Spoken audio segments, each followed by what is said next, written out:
2025 के पहले 4 महीनों में सोना निवेशकों के लिए सोने जैसा साबित हुआ है।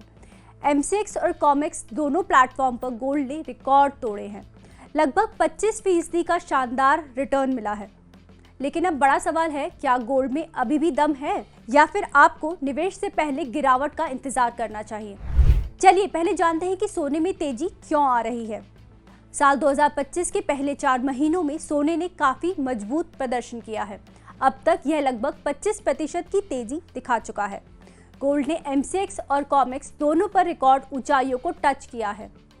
सोने में शानदार तेजी के पीछे की कई वजह हैं, जैसे कि वैश्विक भू राजनीतिक तनाव, खासतौर पर अमेरिका और चीन के बीच ट्रेड वॉर और सुरक्षित निवेश की मांग में आई भारी बढ़ोतरी। यह मांग केवल रिटेल इन्वेस्टर तक सीमित नहीं है, बल्कि बड़े संस्थागत निवेशकों ने भी सोने को पोर्टफोलियो में प्राथमिकता दी है।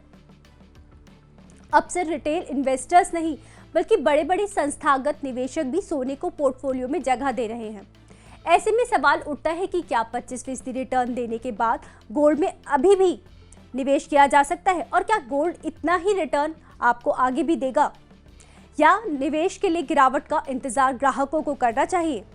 मोतीलाल ओसवाल के नवनीत दमानी का कहना है, सोना आज की अस्थिर दुनिया में स्टेबिलिटी का सिंबल बन चुका है। हमारा नजरिया है कि गिरावट में खरीदारी लॉन्ग टर्म के लिए होनी चाहिए, लेकिन हर किसी की राय एक जैसी नहीं है।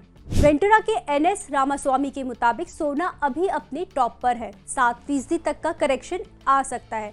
शॉर्ट टर्म में बाइंग से पहले इंतजार करने की जरूरत है। उनका मानना है कि गोल्ड अब कुछ हद तक ओवरबॉट है और मुनाफा वसूली कभी भी हो सकती है। अगर आप लॉन्ग टर्म इन्वेस्टर हैं तो वीटी मार्केट्स के रॉस मैक्सवेल की सलाह आपके काम आएगी।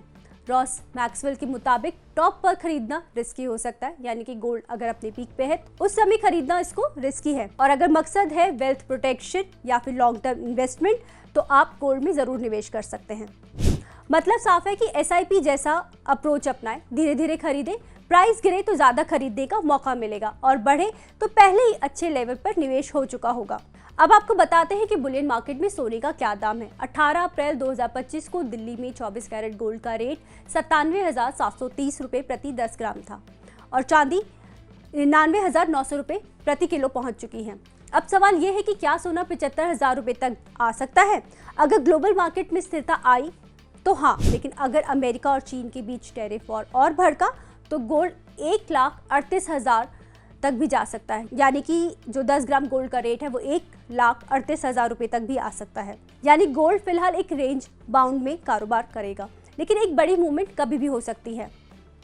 क्या आप इस वक्त गोल्ड खरीदना चाहेंगे या गिरावट का इंतजार करेंगे? नीचे कमेंट में हमें ज़रूर बताइएगा। आज के इस खास वीडियो में बस इतना ही। आपको यह जानकारी कैसी लगी हमें कमेंट करके ज़रूर बताइएगा। पर्सनल फाइनेंस और स्टॉक मार्केट से जुड़ी ऐसी ही खबरों के लिए आप हमारी मनी कंट्रोल हिंदी की वेबसाइट को विजिट कर सकते हैं। इसके अलावा आप हमें यूट्यूब, फेसबुक, इंस्टाग्राम और एक्स यानी ट्विटर पर भी फॉलो कर सकते हैं। Thank you.